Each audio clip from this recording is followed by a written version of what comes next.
Third wave feminism. I'm supposed to be able to have full liberation over my body. That means I can screw whoever I want. I can have as many kids. And in my experience, I began to feel just disrespected by every single guy that I ever slept with. I always would feel like as soon as I, gave it up to a guy, I would just be like trashed to the side. Like I was like disposable. Out of wedlock as I want. I want more pay. So now there's more women in colleges, less men. The college agenda is pushing towards catering only to women. Reason to think that because women are in employment that men should be in employment less. There's no reason to think that fathers matter any less just because women are in the workplace. Arguably, fathers matter even more now that we've changed the world so that women can work too. And so it's not a zero-sum game. There's no evidence that the rise of women is responsible for the fall of men. But we are seeing many men struggling, even as many women are doing better in the labor market and in the world in general. And so we can think two thoughts at once. We can think there's more to do for girls and women, but still we should pay attention to some of these problems of boys and men. Is this a problem unique to the United States? No, most of the trends that you've just identified at the top of the segment are true everywhere. So in every advanced economy, there are now more women with a college degree than men. In the US, it's 60-40 for women. The US is unusual in that the economic position of men seems to have been hit particularly hard. So most American men today earn less than most American men did in 1979. That's a fairly extraordinary economic fact, and that's not true across the world. And so the economic changes seem to have hit American men harder than in other countries. Less heroes in movies. Men are portrayed as bumbling idiot. There's no more powerful men in movies. It's freaking insane where we're going as a society. Please tell me when we're going to stop. Because the third wave is now pushing men so far out of the game of life that they're now creating a whole new generation of men that women don't want. Why do women hate nice guys? Why do they like bad boys? And doesn't that just lead to more toxic relationships? It does. But the thing is like nice is just like a nice label that people give to these nice guys so they don't feel so bad about themselves. The real nice guys are pleasers, appeasers, wimpy guys who don't stand up for themselves, very beta type men who don't really have strong opinions, who don't take charge, who have no leadership. Like it's not attractive, and it's inauthentic because they're not really being their real selves. They're holding back on who they are so that they don't ruffle any feathers or potentially lose attraction from the woman that they're trying to interact with, but they're not going to gain any attraction either because they're showing a version of them that's bland. And this, my friends, is what I'm talking about. Tell me I'm wrong. My mind is blown to the point where imagine what fourth wave feminism is going to look like. Holy Christ. You guys let me know if anything that I've said isn't the truth. Because I can tell you, I have chosen my words quite carefully. I've looked at this from every angle. And there is a problem. Even CNN has picked up on it. The most liberal channel out there. And listen, I'm not a liberal or a conservative. I am one of those people that says, hey, you know what? There are some good liberal views that I agree with. Hey, there's some good conservative views that we should maintain and look at because that's the best for society. And who am I to judge what's best for society? I'm smart enough to know that, hey, this isn't good. This is creating problems for X, Y, Z, and enough problems to be a huge issue versus this side. We cannot please everybody. It's impossible for us to live in a world where we are trying to micro-please every single individual because we have to realize that certain people among us are not the best for society. And that sounds cold. So let's talk about another financial prisoner. You borrowed so much money from the bank that you can't even afford to lose your job. You've borrowed so much money. You're so heavily in debt. Your credit cards are so freaking insanely high. And you are in a job that you freaking hate, but you can't leave. Tell me the difference between being in a marriage and being in a job. But yet, you will stick in that job because you know if you lose that job, you're screwed. You see what I'm talking about? Being a prisoner is something that we all freaking have to endure somewhere, somehow. But every man knows that he cannot pick up and go and sit on the freaking beach when he wants to. Because that car note, that mortgage, those 2 kids in school, that wife, everybody has to be fed. He can't just pick up and, oh, I need to go and find something better. We are all freaking prisoners in some form or fashion. But for some reason, women think that, oh, I'm not happy that I should be able to get out. And because I don't have the financial means to get up and go, I'm now a victim. You see the craziness in what I'm trying to say to you guys? Life is a struggle. There is no complete happiness. There is literally the best we can do, and that's it. You have to be contented with that. I just watched a Netflix special on, it's called Take Your Pill. So much of the Western world is on medication. Everybody's trying to numb their brain from reality.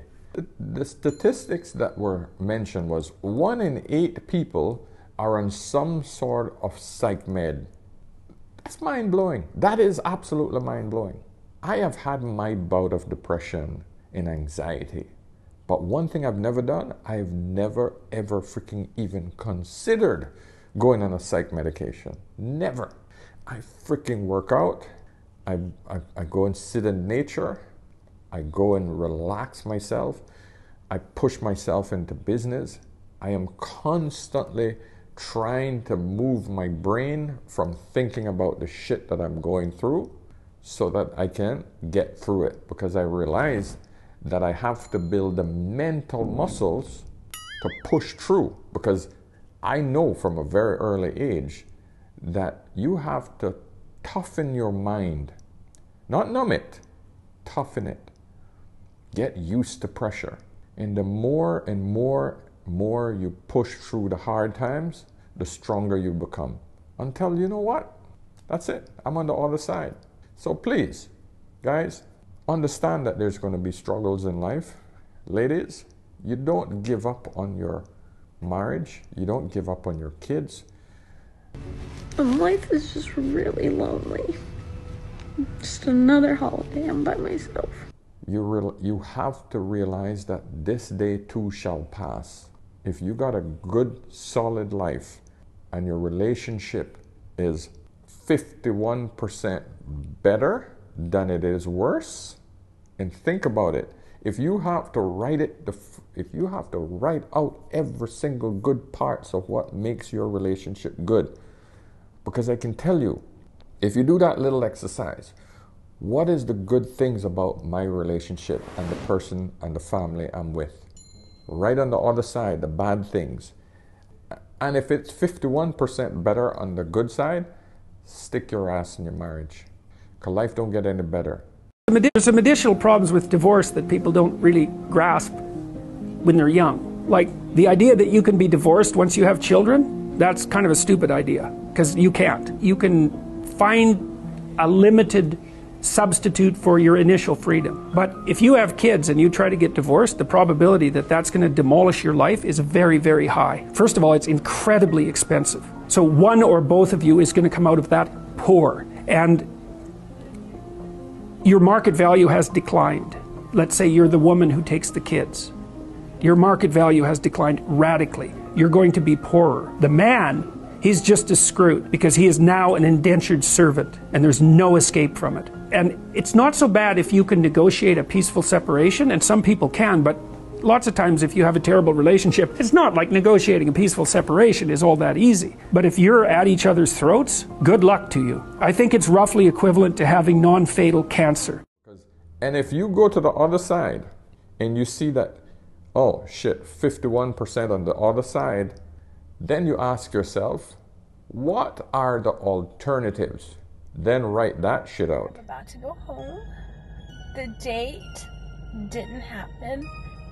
He texted me, and it was a joke. We're gonna talk about cheating and how to get away with it. He had no intention on showing up. Okay, for all of my girlies who are considering their first phase, do it. Do not date a woman for 3 months. Her. So when you go hook up, you need to see it as sex and you're out. Sex and you're out. And then ghost her for 4 days and dump her and then tell her it's just because you don't have romantic feelings for her. I was always so curious, what it would be like to really get beaten by someone in a sexual way. I spent 2 hours getting ready. I drove 25 minutes to get here. I'm a single mom and I work from home. I'm trying to find a person, and listen, I have a lot of hobbies, I have a lot of friends, but right now I'm going through a really difficult time. I may end up 35 and single, so what? Seeing my grandparents holding my cousin's kids and how happy they look, and I'm not gonna get to see that, witness that, experience that love. I'm never good enough. So things aren't exactly going great for modern women. And I can guarantee you, you will stay your ass in the marriage, because I can assure you 100%, the amount of ladies who I'm trying to help in the age 35, 37, 38, fit, beautiful women, it's difficult finding men for them. All I can tell you, it's hard out here as a single person. It's hard. Now add your kids to that shit, you might as well focus your bloody mind and put your tail between your legs and go find a baby daddy. Because I can tell you, it's rough out here. Don't talk to your single friends about being single, because they're gonna hype this shit up and make it look like, oh, it's the best thing since sliced bread. No, they're lying. They're freaking lying. Because after a few weeks of getting that new D, that gets old very quickly. Human beings are social creatures. That's it. If you think about it, let me break it down to you like this, and so that you can see the reality of it. When we break the law as humans, what do? We take you and we put you in prison. What is a prison? A prison is a place where you're isolated from society. What is society? Your social circle. We remove you from your social circle. That is literally punishing you. If you are in prison and you break the rules in prison, how do they punish you? You're already in prison. They put you in social isolation. Get it? They take away the social interaction. The Human Rights Committee are now trying to ban social isolation in prisons, because they said the mental strain that has and the mental anguish that it puts on a human being is too severe a punishment. That's how bad human beings need social interaction. We need that.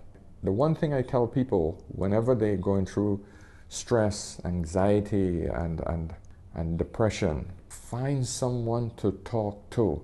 That is why therapy is so important. Find friends, find a network, find a social environment. And if you don't get along with human beings, find an animal. That's why dogs and cats are so popular. But guess what? You only get a one-way relationship with an animal. It's important for you to get some feedback. That's why human beings are so important. So guys, if you like this content, please give me a thumbs up. If it's the first time on my channel, definitely subscribe. Let me know what you think. Okay, I'm gonna cut this off here now, but it's always awesome to have you guys listening to my content. And of course, whenever in doubt, always ask an older man. Cheers.